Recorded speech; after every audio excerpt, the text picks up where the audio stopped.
বাংলাদেশ জামায়াতে ইসলামী উত্তরা পশ্চিম থানার উদ্যোগে ২ শতাধিক শীতার্ত মানুষের মাঝে শীতবস্ত্র উপহার প্রদান অনুষ্ঠান অনুষ্ঠিত হয়েছে। ৩ জানুয়ারি শনিবার রাতে উত্তরা ১২ নং সেক্টরে এই অনুষ্ঠান অনুষ্ঠিত হয়। উক্ত শীতবস্ত্র উপহার প্রদান অনুষ্ঠানে প্রধান অতিথি হিসেবে উপস্থিত ছিলেন ঢাকা ১৮ জামায়াত মনোনীত এমপি পদপ্রার্থী অধ্যক্ষ আশরাফুল হক।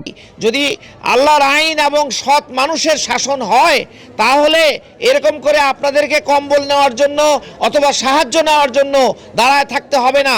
ইনশাআল্লাহ আমাদের দেশ যখন একটা সুন্দর দেশ হবে এবং মানুষের জীবন সহজ হবে এবং ইসলামের অর্থ ব্যবস্থা জাকাতের পদ্ধতি চালু হবে, তখন সরকারের পক্ষ থেকে বাড়ি বাড়ি যায় মানুষের প্রয়োজন পূরণের যত কার ঘর দরকার, কার মানে অন্য সহযোগিতা দরকার, কার চিকিৎসার দরকার, এগুলো সব তারা নিজেরাই করবে।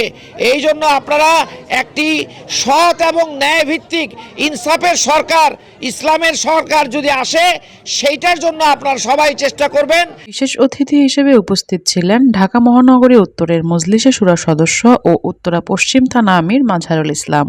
যখন মানুষ অসুস্থ হয় বোঝা যায় কিনা আমাদেরকে আল্লাহ রাব্বুল আলামিন যে সুন্দর একটা স্বাস্থ্য দিয়েছেন, সুন্দর একটা দেহ দিয়েছেন, সুন্দর একটা আকৃতি দিয়ে আল্লাহ রাব্বুল আলামিন আমাদেরকে তৈরি করেছেন। আমরা যদি অসুস্থ হয়ে পড়ি তখন বোঝা যায় যে আল্লাহ রাব্বুল আলামিন কত কোটি কোটি টাকার জিনিস আমার এই শরীরের মধ্যে দিয়ে দিয়েছেন, ঠিক কিনা? আপনার আমার শরীরে যত উপাদান আল্লাহ রাব্বুল আলামিন দিয়েছেন, দেখেন এক একটা হসপিটালে গেলে বোঝা যায় কত ডাক্তার, কত কবিরাজ, কত রোগী আছে কিনা?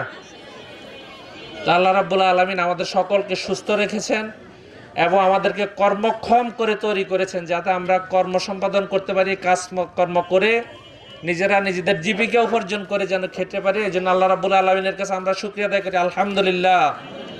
বিশেষ অতিথি হিসেবে আরও উপস্থিত ছিলেন থানা নায়েবে আমির মকবুল হোসেন খান সহ থানা ও ওয়ার্ডের বিভিন্ন পর্যায়ের নেতৃবৃন্দ।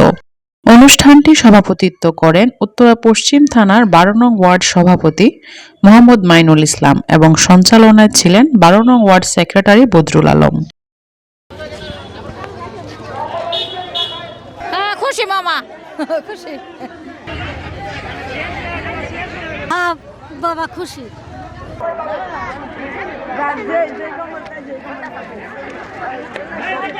খুশি।